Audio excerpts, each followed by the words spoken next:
اور اگر اس پر قدرت پاتا ہوں تو اس کے کرنے کے لیے دوڑتا ہوں، اگر خیر میرے ہاتھ سے رہ جاتی ہے تو اس پر مغموم ہوتا ہوں اور اس کا مشتاق رہتا ہوں۔ آپ علیہ الصلوۃ والسلام نے فرمایا یہی حالت مقبول ہونے کی ہے،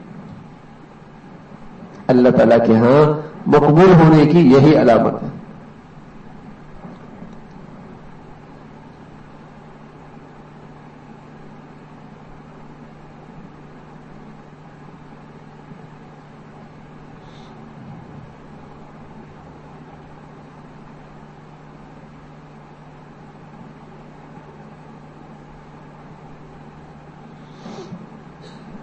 فرمایا عورتوں کی، مسلمان عورتوں کی ایک بڑی خوبی یہ ہے کہ ان کو خدا اور رسول صلی اللہ علیہ وسلم کی احکام میں شبہ نہیں ہوتا۔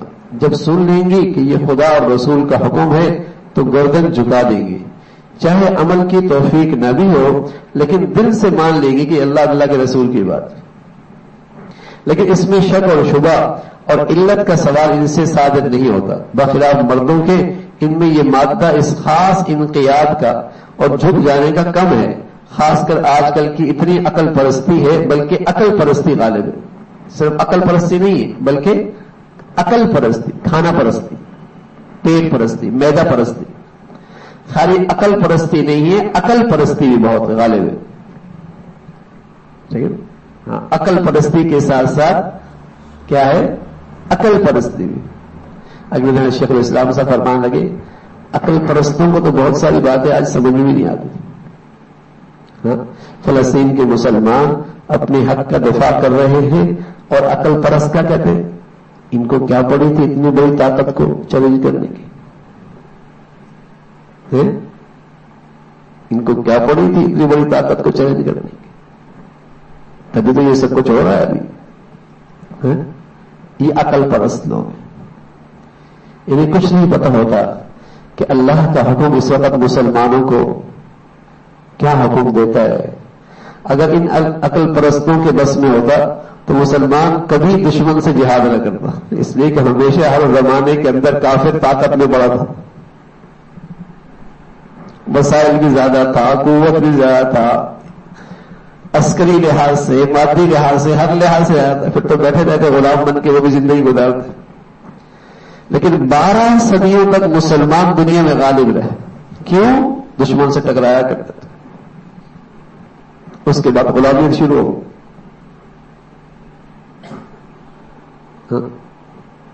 کوئی عقل پرستی نہیں ہے، صرف عقل پرستی بھی، بس میرا معدہ ٹھیک رہے، میرا پیٹ بھرا رہے، میری معاش ٹھیک رہے، بس میری دنیا ہری بھری رہے، بس اس پہ حرف نہیں آنا چاہیے، چاہے غلام بن کے رہوں۔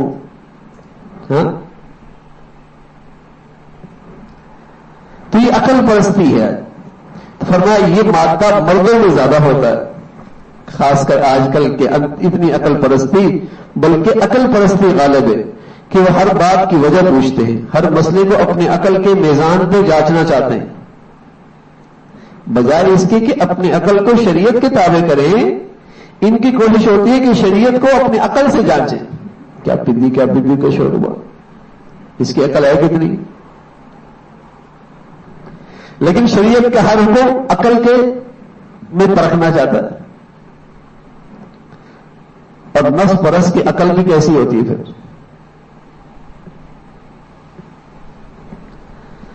اور اس میں رائزہ نہیں کرتا، عقل کے موافق ہے یا نہیں۔ عورتوں کو سمجھ میں خواہ آئے یا نہ آئے وہ جلدی تسلیم کر لیتی ہے، عورتوں میں چوں چنا کم ہوتی، وہ جلدی اطاعت کر لیتی ہیں، مان جاتی ہیں۔ بس عورتوں کو ماحول چاہیے، اگر ان کو ماحول مل جائے نا اچھا، نیکی کا، خیر کا، بہت جلدی ان کی زندگی بدل جاتی۔ لیکن کمزور بھی بہت ہیں، اگر آپ نے ان کو دوسرا ماحول دے دیا تو بدل جائے گی۔ کل بغیر کے بعد بیٹھا ہوا تھا، 14 سال سے ہم میاں بیوی تھے، وہ یہاں آ گئی، میں وہاں چلا گیا، بس پتہ نہیں کیا ہو گیا، سب کچھ ختم ہو گیا، اب وہ کھڑی طلاق مانگ رہی ہے۔ میں نے کہا ساتھ کیوں نہیں رہتے تھے؟ کہا نہیں، وہ اپنا کاروبار شروع کر رہی تھی،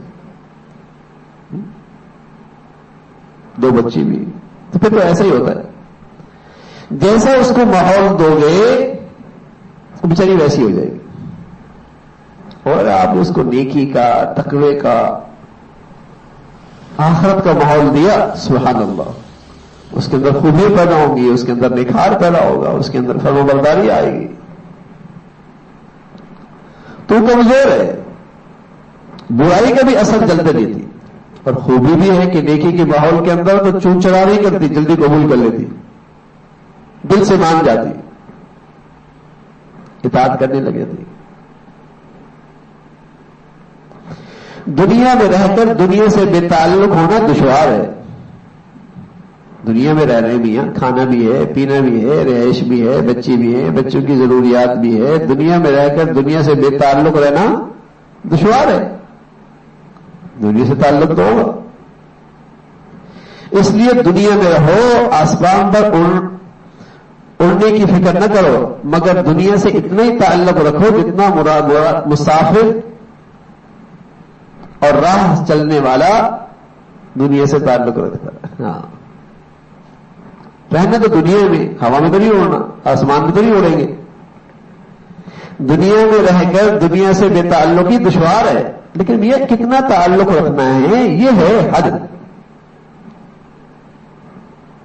یہ حد ہے کہ دیکھو میاں تم مسافر ہو، اپنے سفر کی طرف روانہ ہو، ہر قدم ہر دن تم اپنی منزل کی طرف آگے بڑھ رہے ہو.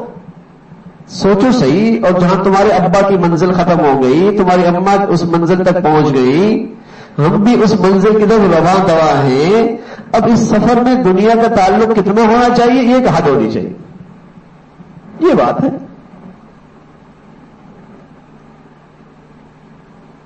یہ عقل مندی کی بات ہے، یہ دور اندیشی کی بات ہے، یہ بصیرت کی بات ہے کہ واقعی سے اپنی منزل نظر آ رہی.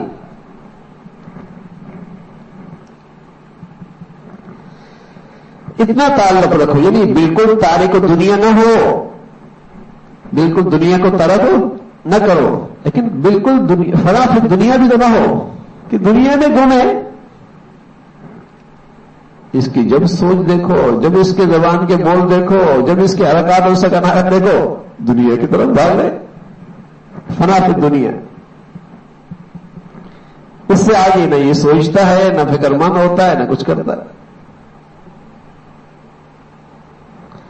تو فرمایا نہ یہ کہ تارک دنیا بنو، لیکن نہ بالکل فنا فی دنیا ہو، بلکہ دنیاوی تعلقات میں اعتدال پیدا کرو. دنیاوی تعلقات میں اعتدال، میانہ روی، سوچ سمجھو نا میاں، ٹھیک ہے. لیکن آج تو کمال کیسے سمجھا جاتا ہے؟ آج کمال کیسے سمجھا جاتا ہے؟ ہوشیار کیسے سمجھا جاتا ہے؟ آج کمال ہوشیار کیسے سمجھا جاتا ہے؟ جو خوب دنیا کمانے کے لیے صلاحیتیں لگاتا، بڑا سمجھدار ہے، بڑا ہوشیار ہے، بلکہ یوں کہتے ہیں اس کی تو قسمت جاگ ہے. اور باپ کا بیٹا ایسا کر، بس میں نے بچے کا حق ادا کر دیا، واہ واہ، میں نے بچے کا حق ادا کر دیا.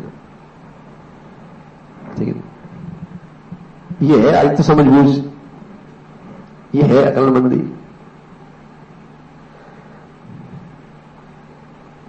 تو وہی عقل مندی یہی ہے، جہاں جا رہے ہیں وہ پیش نظر رہے. اور ظاہر ہے تارک دنیا بھی نہیں رہ سکتے، یہاں کی زندگی کی ضروریات اللہ نے لگائی ہیں، لیکن کچھ جسم کا بھی حق ہے، اولاد کی تربیت کا بھی وقت ہے، اللہ کا بھی کوئی حق ہے. ٹھیک ہے، دنیا بھی تو نہیں ہے، آخرت بھی تو ہے. عقل مندی کی بات اللہ کے نبی فرمایا کرتے تھے، بھائی جتنا دنیا کے اندر رہنا ہے اتنی اس کی فکر کر لو، جتنی آخرت میں رہنا ہے اتنی اس کی فکر کر لو. کوئی معیار تو ہونا عقل مندی کا. جہاں جہاں جتنا رہنا ہے اس کے لیے اتنے وسائل اکٹھے کرو، جہاں جہاں جتنا رہنا ہے اس کے لیے اتنے وسائل اکٹھے کرو. تو عقل مندی کا تقاضا یہی ہے. فرمایا دنیا میں رہو لیکن دنیا کو چھوڑو مت، بے تعلق ہونا اس سے دشوار ہے، لیکن آسمان پر اڑنے کی ضرورت نہیں. لیکن یاد رکھو اتنا تعلق رکھو جتنا راہ چلنے والا تعلق رکھتا ہے، اس میں اعتدال ہو. دنیا کے سب کاروبار مگر دنیا پہ مطمئن نہ ہو جاؤ، آخرت کو پیش نظر رکھو، جو وقت کام کاج سے بچے اس کو فضول باتوں میں ضائع مت کرو، یہ وقت بڑا قیمتی چیز ہے، اس کی قدر کرو، اتنی قیمتی چیز ہے کہ جس وقت اسرائیل روح قبض کرنے کے لیے آئیں گے تم تھوڑے وقت کے لیے تمام سلطنت دینے کے لیے تیار ہو جاؤ گے مگر 1 منٹ کی مہلت نہیں ملے گی۔ اب اندازہ لگا کہ کتنا وقت اتنا قیمتی اور ہم کیسے ضائع کر رہے ہوتے ہیں۔ حلال کماؤ، جائز کماؤ، حلال محنت کرو، پھر وقت بھی بچتا ہے۔ اس وقت کو کیا کرنا ہے، کیسے استعمال کرنا ہے، اسے قیمتی بنا دو۔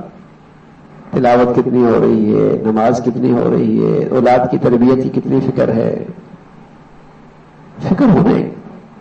اللہ تعالی ہم سب کو بھائی دین کی صحیح سمجھ نصیب فرمائے، دنیا عافیت والی بنائے، آخرت میں اپنے کامیاب لوگوں میں شامل فرمائے۔ اللهم لك الحمد كله ولك الشكر كله، اللهم إنا على ذكرك وشكرك وحسن عبادتك، اللهم إنا على ذكرك وشكرك وحسن عبادتك، يا حي يا قيوم برحمتك نستغيث، أصلح لنا شأننا كله ولا تكلنا إلى أنفسنا طرفة عين، يا أرحم الراحمين ہم سب کی اصلاح فرما، ہمارا ظاہر باطن اللہ سبھی کو اپنی پسند کا فرما، ہماری کمیاں کوتاہیاں اپنی رحمت سے معاف فرما، مولا کریم ہمیں دین کی صحیح سمجھ نصیب فرما، آخرت کی صحیح فکر نصیب فرما، دنیا عافیت والی، برکت والی، شکر والی نصیب فرما، ناشکری سے محفوظ فرما، احسان فراموشی سے محفوظ فرما، مولا کریم ہمارے بچے بچیوں کو ہمارے لیے صدقہ جاریہ بنا اور ہمیں اپنے بڑوں کے لیے صدقہ جاریہ بنا،